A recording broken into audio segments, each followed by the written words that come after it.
ओम शांति 23/6/2023 की मुरली है।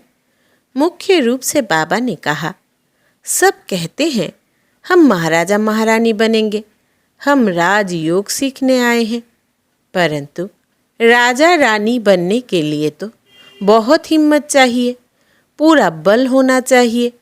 बाप पर पूरा पूरा बलि चढ़े तब राजाई में जा सके। आगे कहा, तुम सबका प्राण आधार आया है, तुम्हें जमघटों के दुखों की पहाड़ से छुड़ाने। वो तुम्हें स्वर्ग का वर्षा देता, वो सर्वव्यापी नहीं है। फिर कहा, इस अंतकाल के समय में एक बाप को ही याद करने का अभ्यास करना है, अशरीरी बनना है, कभी भी कुल कलंकित नहीं बनना है, माया के तूफानों में हिलना नहीं है, सदा हर्षित रहना है। अब सुनते हैं महावाक्यों को विस्तार से। बाबा ने कहा, मीठे बच्चे, तुम सबका प्राण आधार आया है, तुम्हें जमघटों के दुखों की पहाड़ से छुड़ाने। वो तुम्हें स्वर्ग का वर्षा देता, वो सर्वव्यापी नहीं है। प्रश्न है, इस राजयोग में कौन सा योग सदा कंबाइंड है? उत्तर, इस राजयोग में प्रजा योग सदा ही कंबाइंड है, क्योंकि राजा रानी के साथ साथ प्रजा भी चाहिए। अगर सब राजा बन जाए तो किस पर राज्य करेंगे? सब कहते हैं हम महाराजा महारानी बनेंगे, हम राजयोग सीखने आए हैं, परंतु राजा रानी बनने के लिए तो बहुत हिम्मत चाहिए, पूरा बल होना चाहिए। बाप पर पूरा पूरा बलि चढ़े तब राजाई में जा सके। गीत है, प्रीतम आन मिलो। ओम शांति। प्रीतम को कौन बुलाते हैं? प्रीतमा को सजनी व भक्ति कहा जाता है। बुलाते हैं साजन को, भगवान को अथवा बाप को। इसमें सर्वव्यापी का ज्ञान तो ठहरता नहीं। प्रीतम को बुलाते हैं कि आन मिलो। जीव आत्माएं अपने परम पिता परमात्मा को बुलाती है, ओ परम पिता परमात्मा आओ, रहम करो। स्वर्ग में तो ऐसे नहीं बुलाएंगे, बरोबर यह दुखधाम है, तो प्रीतम को बुलाते हैं। प्रीतम भगवान एक है, क्रिएटर एक है, विश्व अथवा सृष्टि का चक्र भी एक है। बच्चे जानते हैं कि कलयुग से फिर सतयुग होगा, सतयुग में फिर से एक आदि सनातन देवी देवताओं का राज्य होगा। यह नॉलेज है ना? तुम बच्चे जानते हो प्रीतम कैसे आए हैं। शिव बाबा तो है निराकार, तुम सब निराकारी आत्माएं हो, यहाँ आए हो पाट बजाने। अब निराकार बाप कैसे आया? राजयोग किसने सिखलाया? श्री कृष्ण तो सतयुग स्थापन करने वाला नहीं है, उनको रचयिता नहीं कहेंगे। सभी जीव आत्माओं का प्रीतम एक परम पिता परमात्मा क्रिएटर निराकार को कहेंगे। कहते हैं मेरा जन्म शिव जयंती मनाते हैं। मेरा जन्म कोई श्री कृष्ण सदृश नहीं होता। श्री कृष्ण माँ के गर्भ से कैसे जन्म लेते हैं? वो भी बच्चों को साक्षात्कार कराया हुआ है। बाप कहते हैं मेरा नाम रुद्र भी है, गीता में भी है। यह है रुद्र ज्ञान यज्ञ, अर्थात शिव का रचा हुआ यज्ञ। तो जरूर निराकार शिव को साकार में आना पड़े। बाप बैठ समझाते हैं, इस गीत के 2 अक्षर से ही सर्वव्यापी का ज्ञान निकल जाता है। प्रीतम को श्री कृष्ण नहीं कहेंगे, कहते ही है ओ गॉड फादर, ओ प्राण आधार, क्योंकि यह सबका प्राण आधार है। सभी को जमघटों के दुख की पीड़ा से छुड़ाते हैं, तो जरूर उनको आना पड़े। बाप कहते हैं मैं कल्प कल्प कल्प के संगम युगे आता हूँ। यही कल्याणकारी संगम युग है। सतयुग के बाद तो फिर 2 कला कम हो जाती है। यही संगम युग चढ़ती कला का युग है। इसमें बुद्धि से काम लेना चाहिए। नए के लिए तो बहुत सहज समझाते हैं। तुम्हारा बाप निराकार परमपिता परमात्मा शिव है, उनको याद करो बस। और गुरु गोसाई आदि के मंत्र सब है भक्ति मार्ग के। भक्ति आधा कल्प चलती है, फिर ज्ञान का वर्षा आधा कल्प चलता है। ज्ञान वहाँ नहीं रहेगा। ज्ञान दिया जाता है दुर्गति से सद्गति में ले जाने के लिए। गुरु का काम है शिष्य अथवा फॉलोअर्स की गति सद्गति करना, परंतु वो जानते नहीं कि गति सद्गति क्या होती है। गाते भी है सर्व का सद्गति दाता राम, पतित पावन सर्व सीताओं का राम। बच्चे जानते हैं कि सतयुग में एक ही धर्म रहता है, सूर्यवंशी राज्य चलता है। फिर राम राज्य त्रेता में 2 कला कम हो जाती है। वहाँ रावण आदि होते नहीं, कोई उपद्रव की बात नहीं। यह सारी दुनिया लंका है, रावण का राज्य है। इस समय सब मनुष्य बंदर से बदतर है, क्योंकि सभी में 5 विकार प्रवेश है। कितना मनुष्यों में क्रोध है, 1-2 को कैसे मारते हैं, मरने मारने की तैयारी करते हैं। तुम सब बिकारी थे, अब बाबा आकर रावण पर जीत पहनाते हैं। शास्त्रों में क्या क्या बातें लिख दी है। ऐसे थोड़े ही पूंछ को आग लगी और सारी लंका जल गई। वास्तव में लंका यह सारी दुनिया है। तुम ब्राह्मण कुलभूषण बच्चे भी पहले पतित थे, अभी तुम माया रावण पर जीत पाते हो। बाप ने आकर बुद्धि का ताला खोला है। बुद्धिवानों की बुद्धि बाप है ना। मनुष्य तो क्या क्या बातें सुनाकर माथा ही खराब कर देते हैं। बाप कहते हैं यह फिर भी होना ही है। सर्वव्यापी का ज्ञान पहले नहीं था। कहते थे परमात्मा बेअंत है। बेअंत कहे फिर उनको सर्वव्यापी कहना कितनी बड़ी भूल है। शिवोहम तत्वम कह देते हैं। कभी शिवोहम, कभी फिर ब्रह्मोहम भी कह देते। यह फिर रोंग हो जाता है। ब्रह्म तो रहने का स्थान है। शिव बाबा ब्रह्म तत्व में रहते हैं, इसलिए उनका नाम ब्रह्मांड है। हम आत्माएं भी वहाँ की रहने वाली है। वे लोग फिर शिव को नाम रूप से न्यारा कह देते हैं। यह सब समझने की बातें हैं ना। सो भी जब 1 हफ्ता रेगुलर समझे तब ज्ञान से चोली रंग जाए। समझाना है तुम्हारा बेहद का बाप भी है, जिससे भारत को जीवन मुक्ति का वर्षा मिलता है, बाकी सबको मुक्ति का वर्षा मिलता है। बाप कहते हैं बच्चे, अभी नाटक पूरा हुआ, तुम्हारे 84 जन्म पूरे हुए हैं। इतना समय पाठ बजाया है, अब फिर वापस जाना है। बाप आकर हमारे लिए राजधानी स्थापन करते हैं, तो ज़रूर संगम पर स्थापन हो। तब तो सतयुग में तुम वर्षा लो। तुमको कितना अच्छा कर्म सिखलाते हैं। लक्ष्मी नारायण ने क्या किया जो ऐसे ऊंच बने। अभी तुम जानते हो बाबा राजयोग सिखलाते हैं। सतयुग में थोड़े ही सिखलाएंगे। वहाँ तो है ही लक्ष्मी नारायण का राज्य। यह है कल्याणकारी संगम युग। इसमें अच्छी रीति पुरुषार्थ करना है।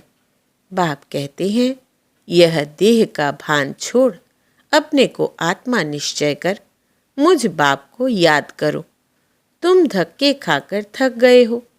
ब्रह्मा मुख वंशावली ब्राह्मण ब्राह्मणियाँ ही त्रिकालदर्शी बनते हैं। बनाने वाला है बाप। स्वदर्शन चक्र भी तुम फिराते हो। विष्णु कोई त्रिकालदर्शी नहीं है। उन्होंने फिर विष्णु को अलंकार दे दिए हैं। वास्तव में त्रिकालदर्शी तुम ब्राह्मण बनते हो। वर्ण का भी समझाया है। चोटी है ब्राह्मण वर्ण। भारतवासी चित्र बनाते हैं, चोटी देते नहीं। ब्राह्मण वर्ण गुम कर दिया है। प्रजापिता ब्रह्मा है ना, तो पहले ब्राह्मणों की चोटी होनी चाहिए। अभी तुम मुख वंशावली ब्राह्मण बने हो। गीत में भी सुना, प्रीतम आन मिलो, सर्वव्यापी की बात नहीं। अभी तुम प्रियतमाए प्रीतम के सम्मुख बैठी हुई हो। प्रीतम अपना स्वर्ग का वर्षा दे रहे हैं। कितना अच्छा प्रीतम है। कहते हैं श्री कृष्ण ने भगाया पटरानी बनाने, परंतु समझते नहीं पटरानी क्या चीज होती है।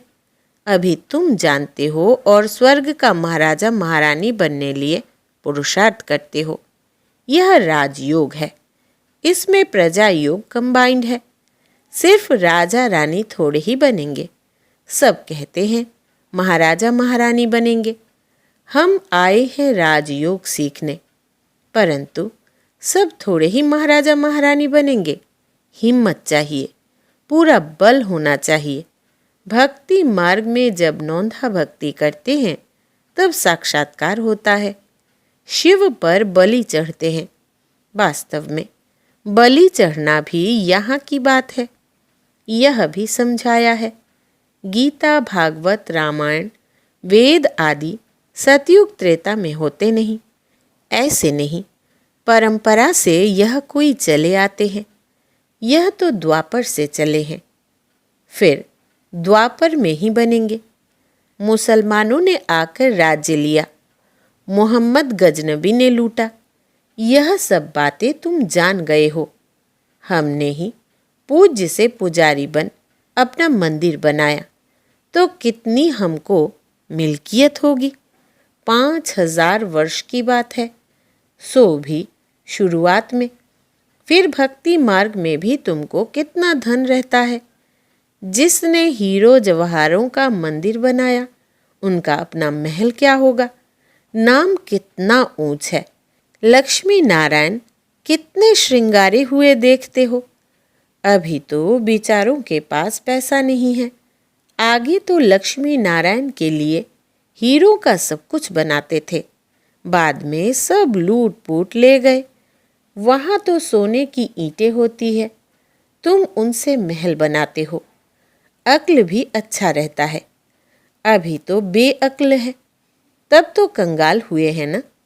शिव बाबा पर व देवताओं पर कितने कलंक लगाए हैं। इसलिए बाबा कहते हैं यदा यदा ही। जब इसमें प्रवेश करूं तब मैं ब्राह्मणों को रचूं। ब्रह्मा मुख से भारत में ही आकर ब्राह्मण रचते हैं। बेलाए जाऊंगा क्या। जो नंबर 1 पावन पूज्य था, अब पुजारी बना है। उनके ही पतित शरीर में आता हूँ। त्रिमूर्ति कहते हैं, शिव को निकाल दिया है। त्रिमूर्ति ब्रह्मा का तो अर्थ ही नहीं निकलता।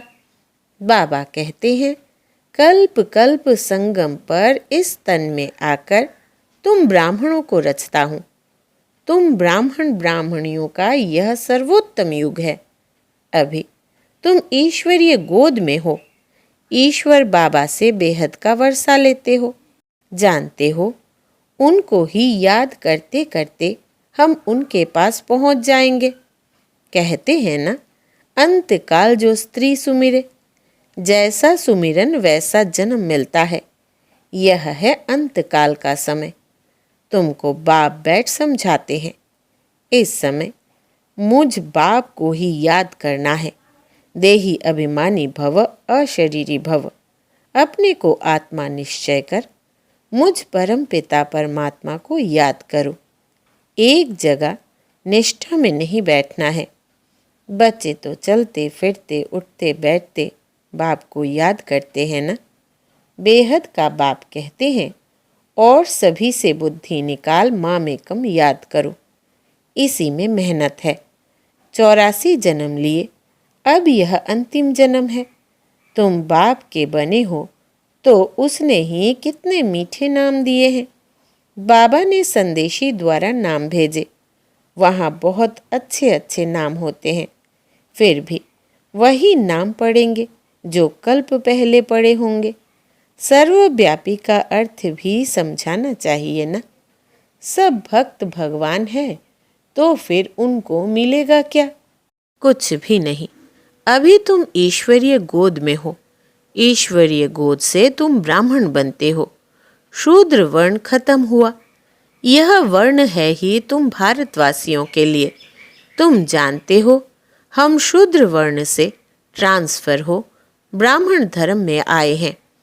ब्राह्मण ब्राह्मणियाँ वही बनेंगे जो कल्प पहले बने थे।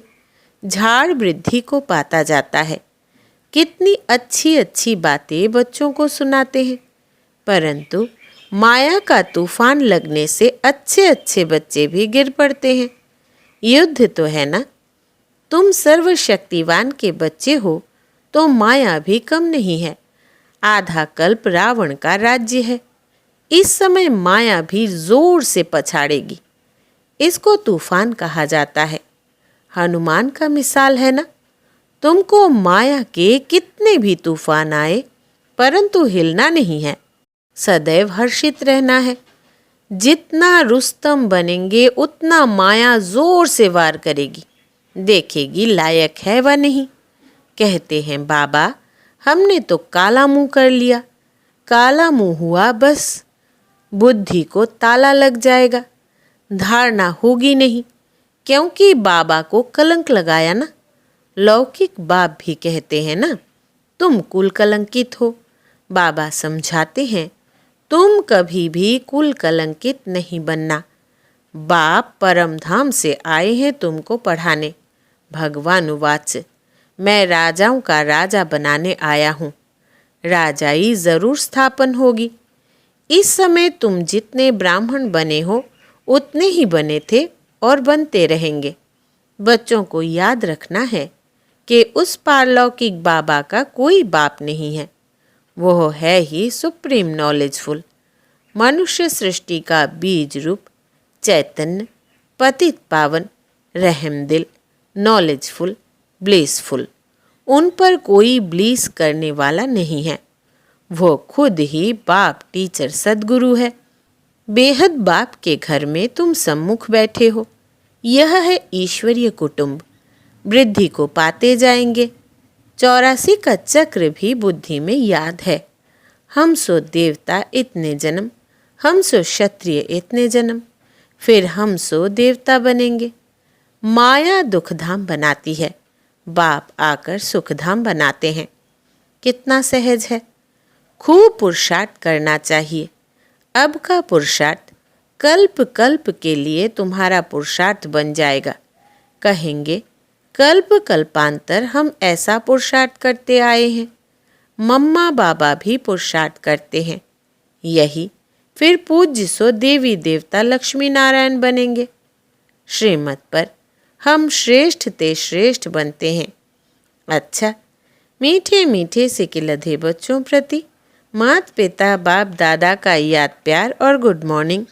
रूहानी बाप की रूहानी बच्चों को नमस्ते और हम रूहानी बच्चों की रूहानी बाप दादा को याद प्यार, गुड मॉर्निंग और नमस्ते बाबा नमस्ते। धारणा के लिए मुख्य सार। पहला, इस अंतकाल के समय में एक बाप को ही याद करने का अभ्यास करना है, अशरीरी बनना है। दूसरा, कभी भी कुल कलंकित नहीं बनना है। माया के तूफानों में हिलना नहीं है, सदा हर्षित रहना है। वरदान है आज का, अपने चेहरे रूपी दर्पण द्वारा मन की शक्तियों का साक्षात्कार कराने वाले योगी तू आत्मा भव। विस्तार है, जो मन में होता है उसकी झलक मस्तक पर जरूर आती है। ऐसे नहीं समझना कि मन में तो हमारे बहुत कुछ है, लेकिन मन की शक्ति का दर्पण चेहरा अर्थात मुखड़ा है। कितना भी आप कहो, हमारा योग तो बहुत अच्छा है, हम सदा खुशी में नाचते हैं, लेकिन चेहरा उदास देख कोई नहीं मानेगा। पा लिया, इस खुशी की चमक चेहरे से दिखाई दे। खुश्क चेहरा नहीं दिखाई दे, खुशी का चेहरा दिखाई दे, तब कहेंगे योगी तू आत्मा। स्लोगन है, जब सरल स्वभाव, सरल बोल, सरलता संपन्न कर्म हो, तब बाप का नाम बाला कर सकेंगे। जब सरल स्वभाव, सरल बोल, सरलता संपन्न कर्म हो, तब बाप का नाम बाला कर सकेंगे। अच्छा, ओम शांति।